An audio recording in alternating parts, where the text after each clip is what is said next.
অন্ধের মতো কখনো কাউরে ভালোবাসিস না বন্ধু, কখনো করিস না কারোর জন্য এত চিন্তা, কখনো মানা করিস না ওই মানুষটার অশ্লীল কাপড় পরতে, কখনোই মানা করিস না এখানে যাও না ওখানে যাও না। এই দুনিয়াতে মানুষ ওই মানুষটারই কদর করে যে কিনা তারা সবসময় পায়ের জুতার সমান মূল্যায়ন করে না, সবসময় শুধু ফায়দা উঠানোর চেষ্টা করে। যদি বিশ্বাস না করো তাহলে নিজের মা বাবার দিকে একটু তাকায়ও।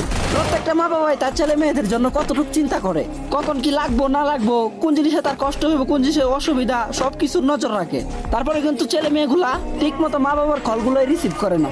ওইগুলো নিয়ে যদি মা বাবা কোনো শাসন করতে যায় তখন ঠিক মতো খাওয়া দাওয়া করে না, আবার কথায় কথায় বলে আমি বাড়ি থেকে চলে যাবো।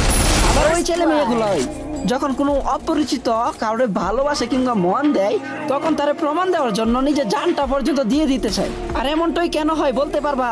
কারণ এটা দুনিয়া, এখানে যখন কেউ সহজে কোনো জিনিস পাইয়া যায়, এটা যে কোনো জিনিসই হোক না কেন, ওই জিনিসটার কদর কখনোই করে না। আমি তোরে এটা বলতে চাইতাছি না যে তুই ওই মানুষটারে ভালোবাসিস না, ওই মানুষটারে তুই ছাইরা দে।